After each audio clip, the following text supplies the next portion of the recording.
ꯑꯩꯅ ꯃꯤ ꯍꯪꯕꯁꯦ ꯑꯣꯖꯥ ꯑꯍꯟꯁꯤꯡꯁꯤꯗꯀꯣ ꯑꯣꯖꯥꯁꯤꯕꯨ ꯀꯅꯥꯅꯣ ꯑꯣꯖꯥꯁꯤꯡꯁꯨ ꯈꯪꯗ꯭ꯔꯦꯅꯦ ꯅꯦꯁꯅꯦꯜ ꯑꯦꯋꯥꯔꯗꯤꯁꯨ ꯈꯪꯗ꯭ꯔꯦꯕ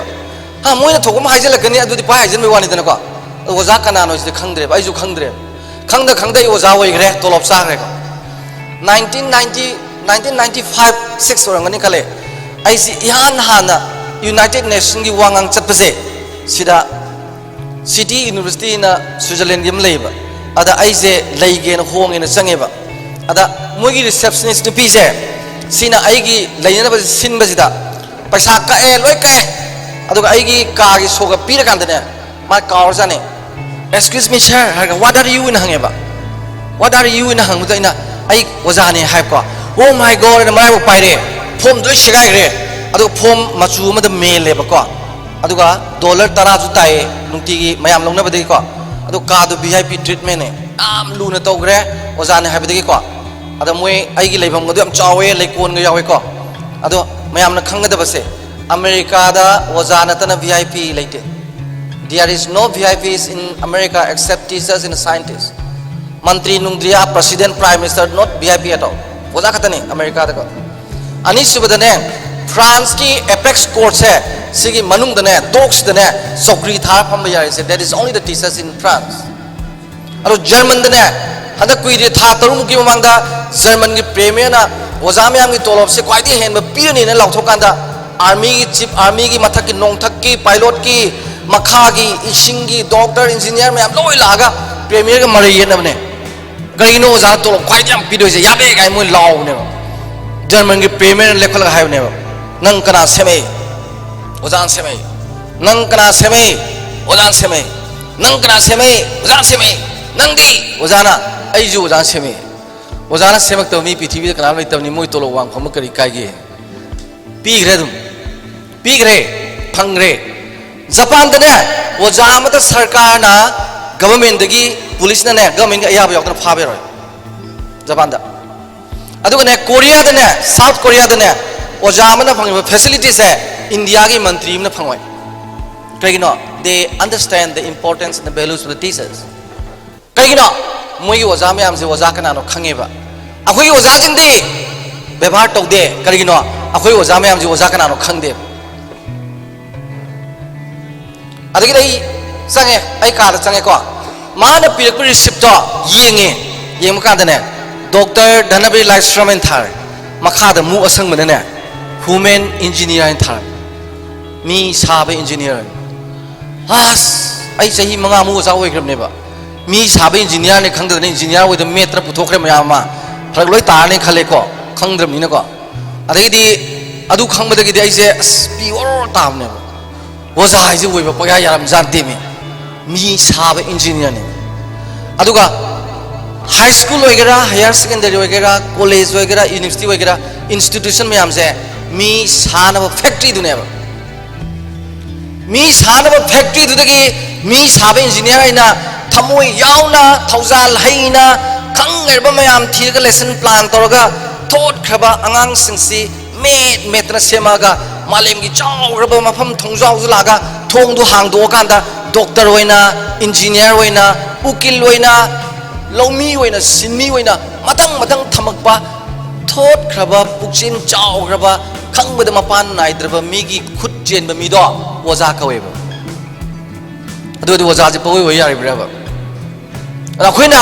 मी साबे इंजीनियर ने खंगदबा मी सानो फैक्ट्री ने खंगदबनेबा नुपी इज्जत मांगलमे गानू हुरालमे मंत्री ओइरमगा जात तौरे पैसा मसक फजवंद चल याद्रे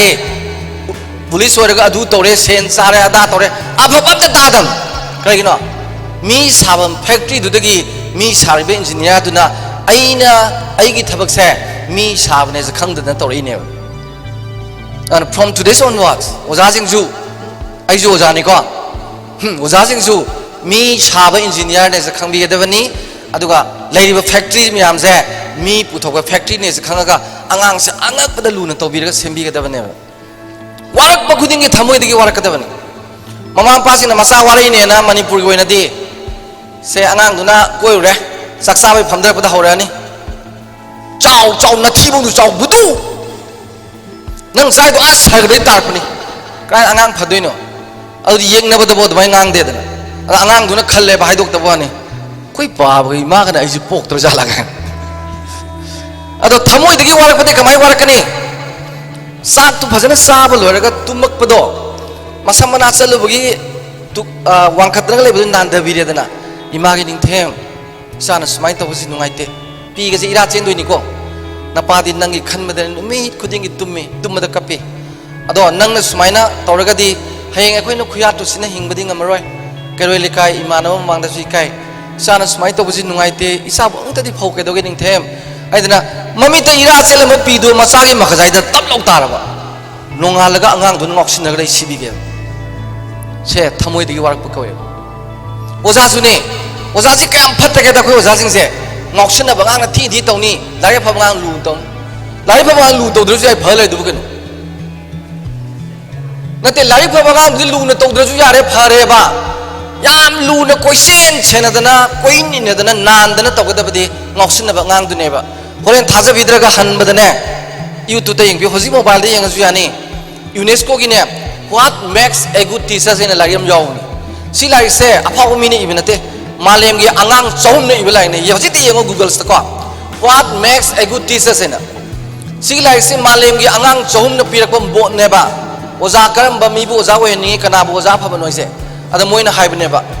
dandi pi ba si kari dandi pam ge na angang jun hai pa ne ba ko ai digi lu na to biu ngoksin na ba khoi se an ID aina oza wai zaring ida ko ai ding ngoksin na ba ngang sing se form fill up to wai form da maming yengi mapa maming yengi laibam yengi adu ne class to bosi da maming do pan bi ba nungai ga poni keno lai sabi me amar to da mai maming ko palak bosi da lungai je bosi di adai di maling da phong ba kha kakhala second row ga yorok pane adu metric prekha second division na pass to bun chum maram khara sumolak pa kaina nungti gi maming palli nungti koli nungti wari sani salam dai daga se koksan dana ko yam lun tawba thamoi na warak pa thamoi dagi larik tak pa thamoi dagi thong ba thamoi dagi thak pa se masi mu wang ba malem da kaim leitaban on ai de thamoi de lai tak piu thamoi dagi angang sembiu thamoi dagi warak piu angang sing su ne thamoi dagi imalu na tawbiu thamoi dagi bubo lu tawbiu thamoi gi wang da bu leikraba you are not human beings noi sa walam sa karam sa haisini thamoi yaudi sa hoidre thamoi yaudadi sa hoira ana sa man ba mayam torei se thamoi dagi tholok tabagi ne ai di kaidong de su noi gi machine gi sa mayam se thakte coffee oro amo oro puthok podo aina hange khunna lolira mine lolira machine de na na ai thakte thamoi yaudaba sa ai thakte asem ne ai se aduna thamjaning di atai nate ba hosike high school do phajana inbiro adu khangna thabak tobiro aduga matamju loisilaka dore ka aduna sigi mayam si thamjaraga ko aina noida haining se akhoi gi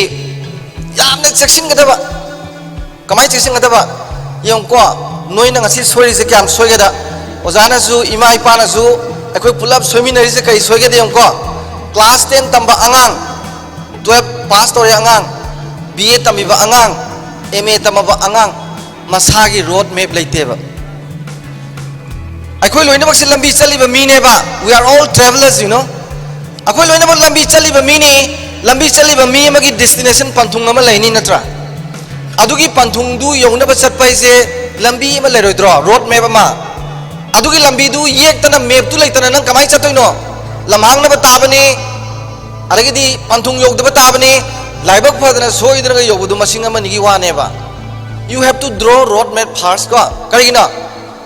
nangna kolkata satke di map ama leine ba by air wagera by road wagera nangna canada satke di road map ama leine ba by air wagera by road wagera nangna mumbai sake su leini switzerland sake su leini a german sake su leine ba adugi road map to world a last yaw ne ba adu nangna sagi road map se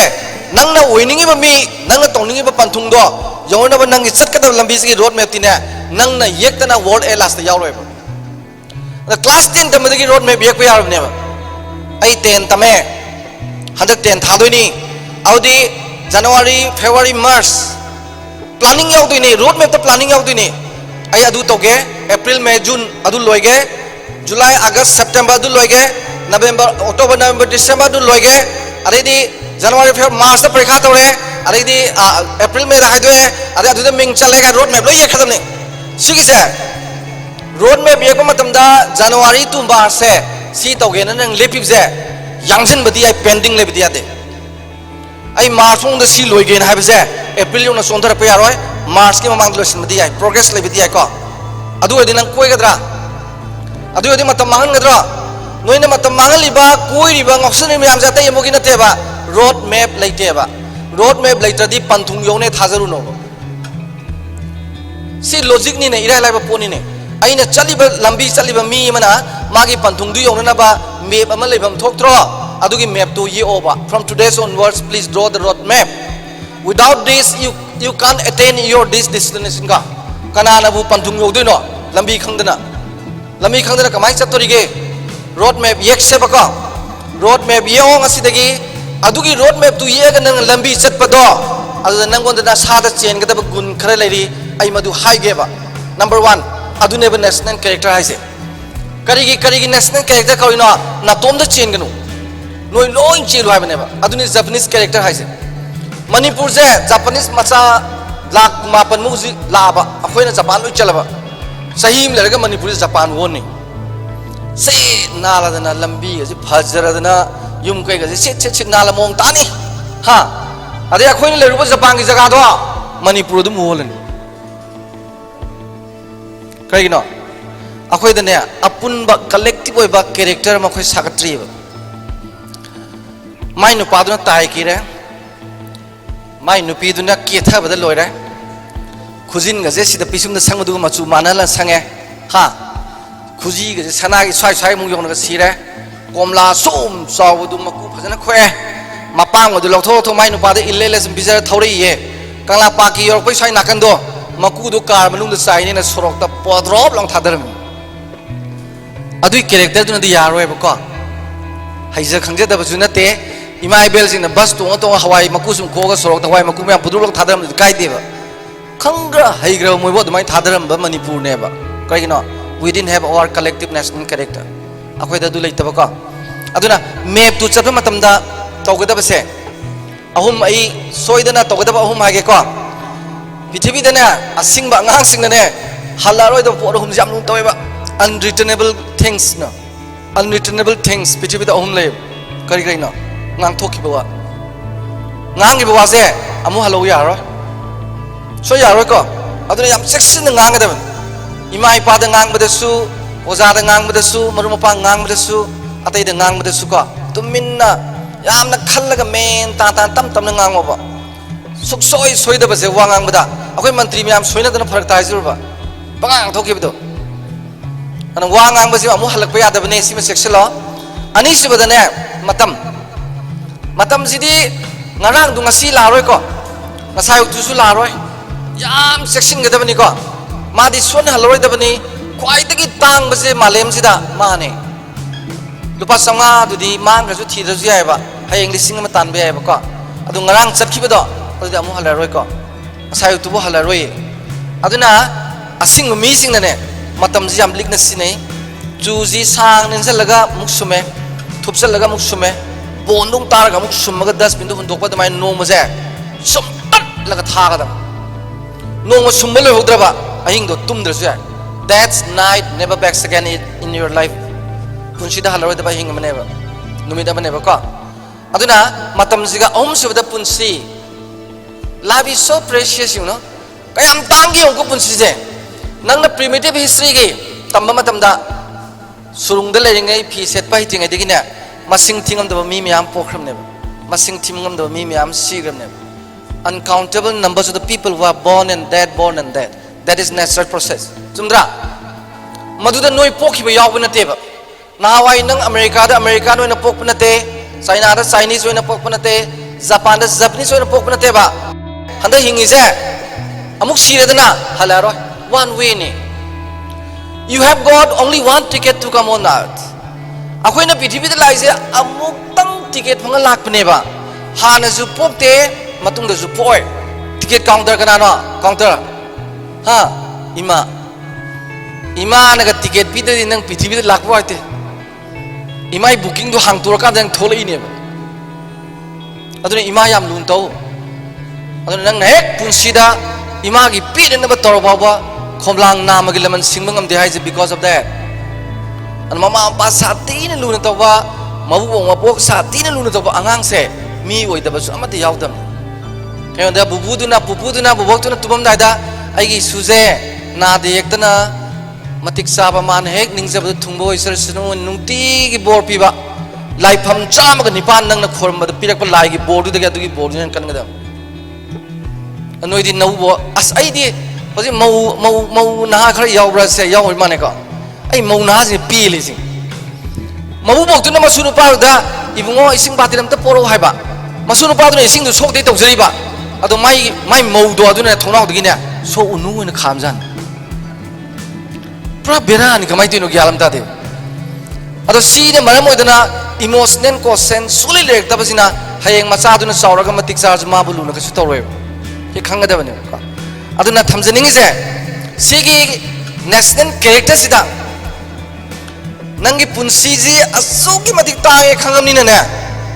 kari gumam torom dadi ya deba I have to do something ina asyam tang ma pok hala ju pok taba handak ma pok sina loira ba amuk siraga su laroi taba ai kainom di torom again to gadau ne lomi we da Japan gi lomi ke dawi khamen thar je khamen du da khamen loi palani khamen aso buju pani asang buju pani khamen macha ju pani loi pani khamen am da lomi du kyam nungai saina da noi ko pakhang macha je lai tam loi ba je sina ne lau ingon ba dan thamaga bdf oi ge nam da chen de ba thambal amana lupa kya tan ge ni yenge thambal amana ne lupa lising kun ni tan be kana gum de interest le de on the video yori clipping yengan ge thambal ama je lupa lising kun ni tan ya china ngang tori kamaina thamban gi samana je pithibidi am hau be am tang ba samana ne lotus tea ai the am ti hau sa ni adugi chamana adu kyam tang hangra ani subada thamban manung da smaina jam yawom yori do adu cholesterol nem da nabagi quite different medicine ahum subada thamchet ki ango budo madu muksa da mit phaba leite ba mayai de yori bayam kha ba do bp check to nabagi quite different medicine aduga thambog di kaino khangdre ai su ko ibada su haidok te moi powder seme aduga powder semba ka da ne thambog kg ma da ne dollar lising mari yole aw da khoi thambog je lupa lising tratet me ya ne ba kg da thambog bari da thoi kaim to de thambal bari da sali kang da kalaga to thoi thamchet bari da yoli phagi pharang to sa tui na tra kaino da khoi bdf oina bhonari da lau badan thamaga bdf oina bhonari a German da masi ki khulai je angang jina uhoroi na museum da thamga du pai ra ba si nupi ga jahum ga koi ni bdf oire as police constable ga khan ba innari ba IRB ga law na ba innari ba som de law khaw ba ye ni ngai mi imta leitre noi mungak ba I leite bo semba aduni nga sai gi khan ba do logic to ado khoi yoksal lak tab ne ba aduna manipur di kwai dagi ina khunba malem gi lepak sing dagi ama wega dori karma kanda noina ice for to understand tor kanda ko natragadi ngasi noina puri ba lari khaw do adugi mahutane sahi kharagi matungda train ga je chelaba matungda khaw dugi mahutane alu bora na oigrani tilo bora na oigrani ko summe ba alu bora tilo bora oibudu ka sukai de ba ko mozafre segai bangga seliba train gi kamthoi ba mai khudu chura bana samu sumu buduga tarai ba pi du ju musumu raga ne laibak sida khutum na sudoine migi train de hundor batan akang mudu khulaga ngasi gi manipur je mamangi karamba miyam piramino ne noi kap to ba kuidra bane aduga high force understand toraba matam mangandraba punchi gi values khangaba ahlaman EQ phajana leiraba SQ leiraba tameng da thokadarba thau sahi sawum chingthopa lore doini chandel da phangadarba uranium ukul da phangadarba chromite sana gold mine noi gi ngakne that is for you ado mine loi lok dore huji kari gi noi BDF khande honari ngai da IRB khanna bo honari ngai da police constable khanna bo honari ngai da ka नुपा मचा M A तम B ए तम खैनी खर Umga club ममांग लैसाबी लंगदा नोम सोइद्रबने फुरित सगाइबा मगा train की अमु मैखुदु चूरब काली कारब नसादुनने mean हुंदोरब तन मक खुंदब अदुने नैन ngangu चलिसे नुंगतिगी अहुम अहुम चलिसे मरी मरी करिगिनो Y सिदोकजु कुइद्रे ngamagadi manipur singda loina wari sarmage ngasi sariba ngang myam jimungda angang tara doju maram bola agadi mafam gudi angang tara bola di they can save manipur kan mangamneba aduneba ko aduna si collective character je change e ojam yam lengsin bebe singsu angang sing motivation to view number 1 da hard working thabakan suba thabak suba haibes da like pakpa da pala yu haibante low uba chalu haibinate nang toriba thabak to larik pani are matamde imai pari mateng pangni ko lari yam paganu angang amana pungama hek phana larik pa badane singkhalaga ta phuro adi makha ta na page to boda ko maramdi khadak toksani ni malem gi oina receptive circle brain jina piri se nursery tamba angam na minute time thokatane 12 minutes mane hoje angam to palo lai to minute time thoi surda horani askang che du toren to kena ada nam na pasal la angam to brain so sokani lai su pani ngoi ba adagi class amo me hekap khodi minute ani ni kadaba class 1 the minute tramari class 2 the minute tratro class 3 the minute time fan class 4 the minute kun ngana smai toina class 10 je 45 minutes katane aduna school the 45 minutes na bell king is wazana ka to banate unesco na piri ni direction 45 minutes kadang sao moina khangba ya baje 45 minutes katani brain receptive circle capacity ni loje adai brick amu pira kana 45 minutes song chathaba brick amu pira na 45 minutes chathaba ne ba ba tambanga eme tambanga na pungama audi class 10 tambanga amna pungama pa ba kafi ne ba adui makha ta ba phamje nei ne toksen ne ba phugu dam ne ba kulap ki mong ne ba phakto ga ba lai di pa ponte ba ma pa di lai pa khan ja ba ma de to khan am bondang sana lei ne ba jing tho phu dam japan di ma ba pa ji pungama pha dam jing tho ga thabak ton ga aduga break period na aduga pan bi ai ka sukai de ba pungama lai pa da na pungama si ima ki kon pheng bi brai singhon bi bra buboki ke seba to bi da na adagi hingon gi ora ka ke na suba khop ya ba to re na paisala pungama mung lai pa ba dum yai break le le pa ba ko ado amuro ayu pungama nungdaw ay pungama tungday da pungama ade na sangwang pungama tungday pungama pungmari ka pa ba loire pungmari jin nungti gi pari bangang do ado first division always lak dai cv ge adu ga my emotional quotient ju ni thabak to gi beduna ko ade adu ga mayam du khaladi excuse dum lani adu de khoi angang phab du we dana ko sini hard working je ai yam nung si wari ma le ai ne yam toy li ba taram ju yare noi ko japanese masa mala eba university da ai ne university da wajawari ngai da ko mana haitup se apple se mana propose half kg ne lumni amada khun nam na swai pai ba du wai adu ma mari pore amana chief minister da pi amana governor da pi amana bc da pi ba amana wajam yam pai ri ngai le ba khoi ma pai ba adu ma se maming je haitup ko bi haja apple ko bi haja masak ju apple man jan ngok srok ngoroga ten tak taro mak jai dung sangang jan ma je apple je kayam thawai ono thage da masa je apple malam ne migi devotion ji ko ka thok pai sang je ma gi profession du ka ada ai di masi wari yam saning ba mayam mar te sa ya nungdang guest house sang ei sa chokri segai ba ho mari du phone le mi ne atai university ki oja kalta de lakpa mumbai de lakpa delhi de lakpa me chokri ka segai na ka thor ko de ne ba mi di mai bag de kati ka putho plastic ka putho na we phone le mi ai de wa nga bu de won de mi phone de phone de thoi yaw ba siang ko this is wonderful culture mo gi ko adai ai na hange ba nang na apple with thawai dam yaw de kai no mana no fetor ga ne your india is very vast our japan is very small if I don't compare one apple tree of Japan with 25 apple trees of India how Japan can develop Pasdra this is wonderful akoi Japan di yam pi mai gi sing ne numit khuding gi juar hari ne juar je sahim de lising ma chama ko ma thoi hari ne no mu de tarai ma thak tanin ti hari ko juar je Japan je ado pithribi de ina khum de third ta ba second ta karim thok pon te ne ado da kari gi no adu gumbal lam du de apple ama hobuse sige apple pambi amaga India chau graba sige apple ma pambi kunmanga ka manana ba apple pambi muthok de Japan kamai chau ka de ga Japan ki apple thawa ni pa du ki apple manung de yor nationalism de sense of belongingness akhoi na highway thingbirenu si de ne highway थी मैं साउना कदम pot लाक्ट्रे ना को लेहाउ लेग्रबा लबुक ma'am से तुम लेरिबा चिंग पात Tourane ma'am से करीम सिनरय चिंग पात Tourane जिंग value share तौर मदुननेबा पोंगनाफम इमानुंग सिबी नंगी दमकते चामरा न सिगे गाइसे अइगी लबुक ते केम फंगत्रे तुरेन दे केम लौद्रे गाड़ी लौद्रे हाईवे सुम येंग ले दिक्राय दे लेबा मुछिदगे sense of belongingness sense of patriotism यावरो है को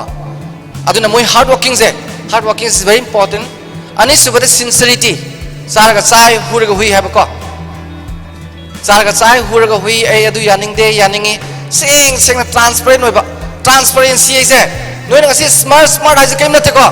S stand for simple, M stand for moral, A stand for accountable, R stand for responsibility, T stand for transparency.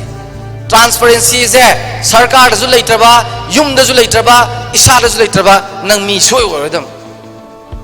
Sincerity ani subada ko hard working, sincerity, ahum subada punctuality. Matam nai sinaba Europe ta ka dik gari je pung ani ga minute tare ta lakani na hayaba gai laktraba kai no pung ani minute tare gai lakti se kai no hangba ha moi mi no fetra ha kani gari sem to nang gari lalam gani sab cha lakane punctuality jam lai ko yare ko hard working, sincerity, punctuality, discipline sidai di ibu ibok te hor ko imai pa dagi oja da su yam discipline layu kun ba thoi suba sahi sa gi noi gi agenda di I have to be little different from others. Ai oja ga loina bada imai pa ga loina bada fije chakse ta ki bada wangang sangang da chat bada I bada